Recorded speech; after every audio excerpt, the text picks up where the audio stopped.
All right, it is time for the October TBR. I have a lot of potential plans. I have a lot of things I've just put on hold, and that might determine when I read them, especially because it looks like I'm back to like my 7 to 8 books a month situation. Donna's trying to get on the bookshelf behind me. If you don't know, I've got kittens. Here's Donna.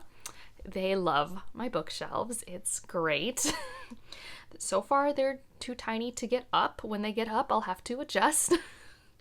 But I went to the bookstore and I bought some books, and basically I have a lot of spooky seasonal things on my list and some obligations and just things I want to get to. Maybe we'll let the cats choose a book because my Patreon was useless this month. I gave them 3 books to choose from, and it's a 3-way tie, so not helpful. So they all wanted these guys, here's Kieran, to help, and I don't really know how to do that, so we're gonna get to that at the end of this video if I don't forget. But first, let's go over some things. We do have a buddy read in the Patreon. Like, we're still continuing Our Share of Night, which I did finish in September, so that's still going because that's a huge book. If you didn't know, it's a thickum. And so I also have a short story collection. It's a horror short story anthology. It has Ikendi Jemison in it. It's edited by Jordan Peele. This is Out There Screaming. I have an arc of it. A bunch of people are going to pick it up when it comes out. We'll be buddy reading this short story anthology, which seems perfect for this time of year. And then my only other obligation, because somehow I'm already ahead on my local book club because I had the audiobook and I've been driving. Oh, Kieran, where are you going?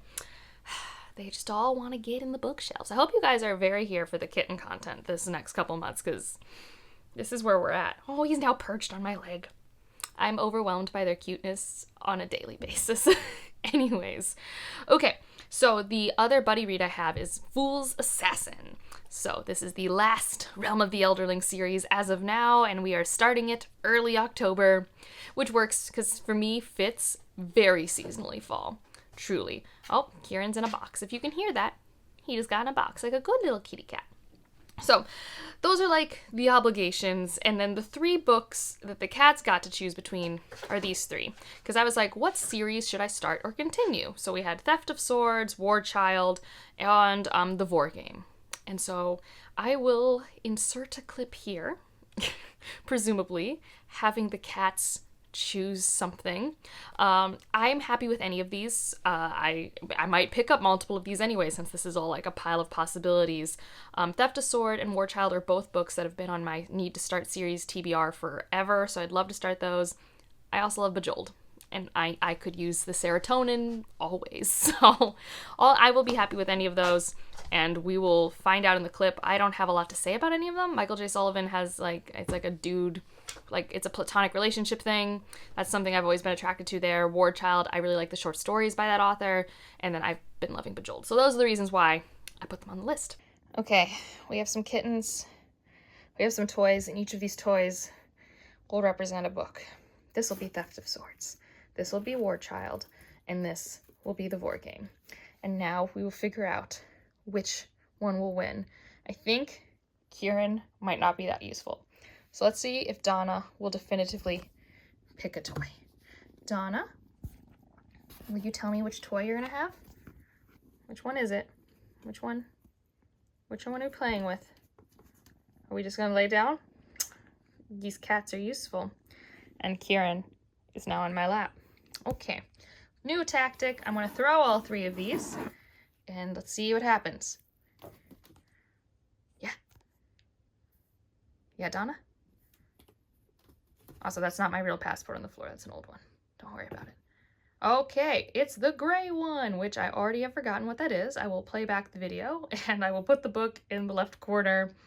That is our winner. Now into all the spookiness. So I have actually a bunch of books. Well, first, so I went to the bookstore, and this book I'm not reading. I've already read it, but I bought it, so I'll just show you guys. Just casual haul. I got Lone Woman because they have it in my favorite type of cover.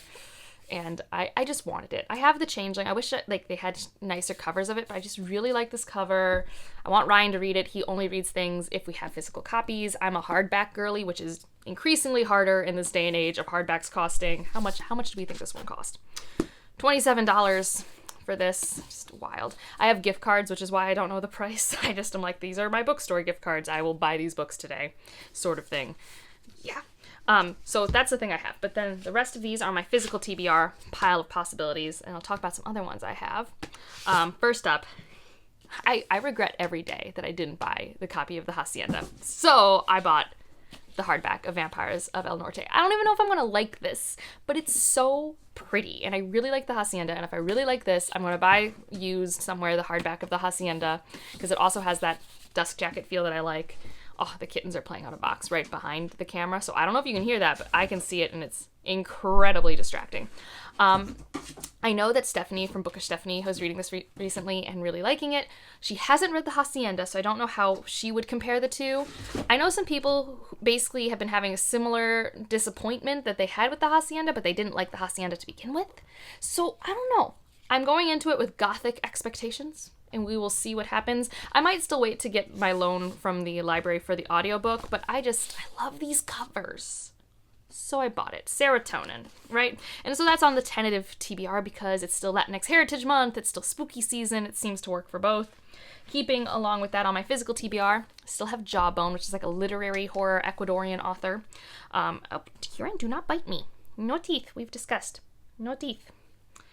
We're getting better at it. We're getting better at not using me as a toy because we have our own toys, right? I have a bunch of their toys around me to distract them from me and the cords.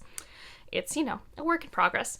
I don't know a lot about this. I know that I'm just going to have to be in the right headspace, but I'm very curious. This cover is haunting.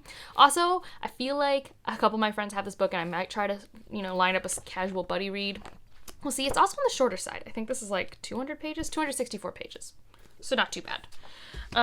Another one on my physical TBR that I didn't get to in September because September was a time, if you're in my Discord or my Patreon, you kind of have a better idea of why yet. I'm not sure if I'm ready to make that announcement on my largest platform, YouTube, but if you want to know, there are ways to find out. But my month was bananas, so I didn't get to the Frangipani Hotel. But I love this author. Her book last year, Build Your House Around My Body, was one of my favorite books. This is spooky, atmospheric short stories. Evie loved them. So yeah, I would love to find time for this if I can. And then this is the last book I hauled. It was just on the bottom of the pile. And Evie's going to be very excited about this. So will Leslie at the Nerdy Narrative. And that is My Heart is a Chainsaw by Stephen Graham Jones. I said I wanted to start this year. And the holds were just a little long from the library. And this is an author I think Ryan would like as well. And again, he will only read books if we have physical copies. He's not a big library user. I mean, he doesn't even read that many books a year. So it's reasonable for him to just have a TBR of 10 to 15 books, and that sets him up for a while. So I figured I'd get this. We both kind of like slasher films and commentary on the slasher genre. We really love the movie Scream. And so I'm hoping to really like this and to like the main character, Jade Daniels, because everyone always really likes her. And if I like it and I'm feeling it, there's the sequel. And I know the third book's coming out soonish. But I know that they're contained thoughts. I think the big through line is probably the main character. Who knows? I don't know much about Don't Fear the Reaper. But I have this. I have this now to give it a shot. And then on my list of things that I don't physically have, besides these kittens in front of me, are you? Okay, good. I was just checking to make sure she wasn't eating a cord. I don't know. For anyone who's ever had young animals, encouraging good habits and discouraging bad habits early is key. I think we're doing okay, honestly. We've had some minor success on trimming some fingernails today, which was very good. And like I said, they don't eat me that often anymore. And I never let them keep eating me. We've had cats for a very long time in my family. I feel fairly confident that we're going to get through this, but it's a learning curve. People who say cats can't be trained, they can be trained, or at least encouraged to be civilized. Or my definition of civilized. All right, on my list, other things that I have checked out from the library. Hellbent by Leigh Bardugo. Earlier this year, when this book came out, I was like, do I want to read this? I don't know. I didn't dislike Ninth House. Ninth House was a perfectly very readable, digestible experience. When I picked it up somewhere during lockdown, and it was actually a really good read for me at that time because it was just easy. My brain just flowed with it, and it was fine. It wasn't anything I loved.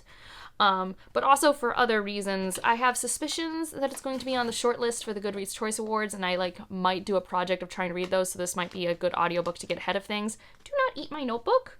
Don't do that. Ugh, eats everything. Oh, you're purring now? Oh, my baby boy. He's so cute when he's snuggly, and he's so cute when he plays, but he's also a monster. Oh, he's rolling on the floor now.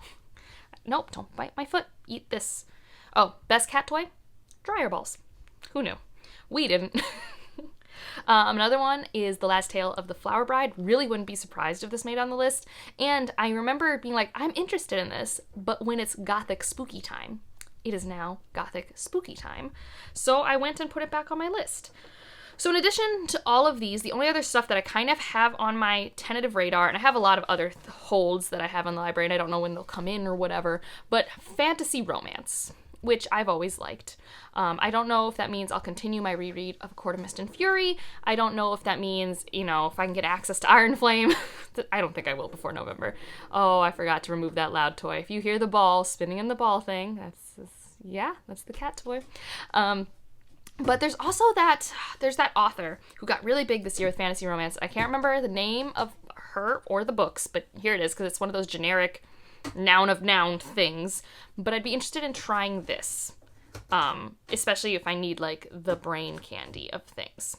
So they're getting a little noisy, so I think this is the right time to wrap up this video. But these are my tentative plans. Everything's in flux, so if you truly want to know what I'm reading at every given point, my Friday reads are going to be the key to this entire thing. Donna, do you want to be on camera one last time for them? Because I know you guys saw a lot of Kieran, but no, her and Kieran are teething on a cardboard box right now, so we'll just let them at it. If you just want to leave an emoji to let me know you're here, leave a spooky emoji of some sort. I guess, we have a lot of gothic things, which, like, it always makes me think of the movie Gaslight, so maybe, like, a candle. Yeah, just, like, the candle wick and stuff. Like, that's spooky-ish. Like, it's at least not like the generic ghost, right? We'll do that. And otherwise, like if you liked it, subscribe if you want to, and I'll see you in the next one. Bye.